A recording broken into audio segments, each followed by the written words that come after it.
I'm aware you've got a massive following. You've got nearly 1 million YouTube subscribers. You're an influential person and you have a lot to say about this issue, obviously. So I thank you for coming in, but I'm not too cowardly to talk to you. I don't have a horse in this race. I think I've tried to straddle a divide of being fair-minded with all sides. I've had all voices on the show. I commend you for that, actually, to be honest, for bringing me on. But do realize I did caveat that with on fair ground. So let's hope that this interview is conducted. I intend to be completely fair. Yeah, sure. I promise you, because all I want to get to here is a real sense of what is going to happen. We can all look back at. We can all look back. Let me just. We can all look back. Before that, Piers. Yeah. Sorry, if you want to say fair grounds, you introduced me as a Palestinian controversial. I actually corrected myself. Right. So I said pro-Palestinian. I meant to say pro-Palestinian. So why did the word controversial come into play? I think you're controversial. So are you. Yeah, I wouldn't. So is the ambassador. Why didn't you introduce her in that manner? I'm happy to say that to many people, her views would be controversial. So why didn't you introduce me as the Oxford graduate? Do you want to be introduced as that? Yes. Okay, you're an Oxford graduate. Go ahead. Okay, no problem. You can be introduced as anything you like, frankly. It makes no difference to the debate. Let me ask you this. Where were you when you heard about what happened on October the 7th? I was at home.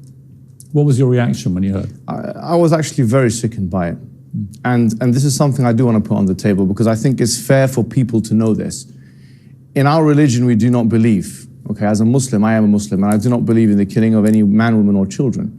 Non-combatants. That is not despite the religious teachings. That is because of the religious teachings. So in terms of condemning Hamas and just jumping straight into it, I condemn not only Hamas, but any other entity, okay, wherein it's proven that this has been done, that the killing of combatants has been done. Therein, I condemn any party that does it. Any party that kills people or strikes at people where it's more probable than not that it will hit a civilian target, I condemn them. And that's why I condemn the IDF. Because when they strike, they know that it's more probably than not going to hit civilian targets. They know that the majority of civilians, or the majority of people that are going to be affected are civilians. We know that from the various operations that have been conducted. We know that because now in Gaza you find that there is a blockade, as you know, for 17 years, but also they're stopping them from electricity, water, which is a war crime under Geneva 4 of the Geneva Convention, Protocol 4 of the Geneva Convention. So this is something I'm surprised you didn't actually mention to the ambassador. Well, I did mention it. You didn't say it's a war crime. Well, I think it's an arguable point whether it's a war crime. Okay, let me ask you now. They are saying Israel, at the moment, Israel is adamant they are not breaching war crimes, right? It will be determined. Well, it will be determined whether that's the case. No, sorry. That's incorrect. Mohammed, let me make a point to you back on that.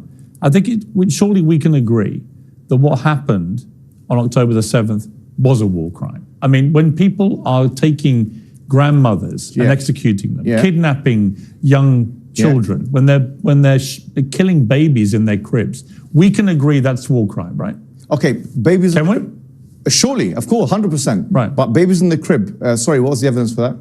You don't believe that happened? Sorry, CNN, the White House, Sky News, which you work for, all say it's I don't work for Sky News. Well, your thing. I did work at CNN.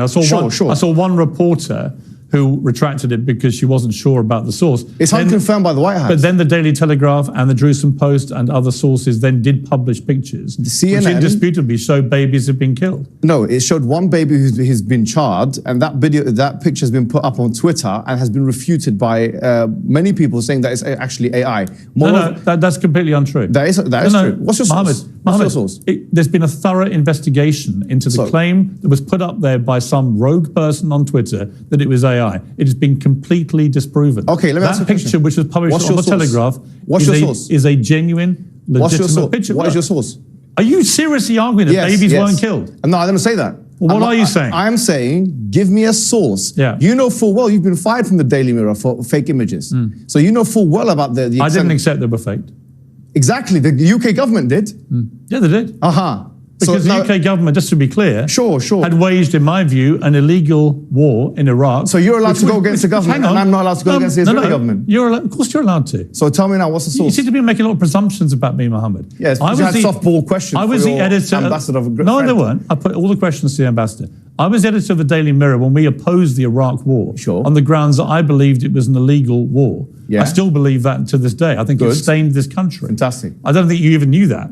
I did know that. Right. But that's not the point I was making. I was making the point that if you're allowed to go against a government in their classification of an image, then if you have pro-Palestinian activists who are saying, actually, we need to see a source, shouldn't they be entitled to that? The Daily Telegraph published on page 3. Should they be entitled to that, yes or no? About, the Daily Telegraph said they had independently verified the picture, Mohammed. No, excuse me. If you're saying that their verification is wrong. No, excuse me. Primary source in academia, I know you've done a journalism degree, which is, frankly, is not relevant to what we're talking about here anyway. Probably is to journalism, yeah. No, it's not to this conflict, but we academics require primary source evidence in order to make it. The Daily Telegraph said they verified the picture. That's a secondary source. Fine. You may say that's secondary source. You may say that's a secondary source. Well, you may say you don't think it's genuine. I don't agree with you. But the wider point. That was my point. I said I want a source. I just want to see the evidence. I don't know what we're arguing about here. You're not contesting that babies were killed. No, I'm saying I want to see the evidence. So why are you picking on the semantics of the veracity of one picture, which has been verified by British journalists? Why are you picking on that? British journalists are not an authority. Some example of somehow this wasn't as bad as it seems. British journalists are not an academic authority. You know that full well. You've been fired from Daily Mirror for that very purpose. What I'm saying to you is this: putting this issue to the side, I think you're trying to use it as a red herring to move away from the bigger issues. What red herring? This is a red herring because already 1,023 children have been killed in Gaza.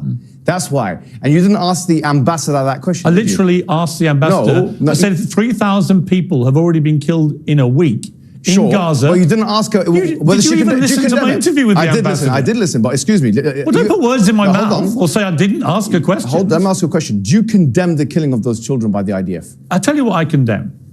Yes or no? I'm going to answer your question honestly and truthfully. Sure.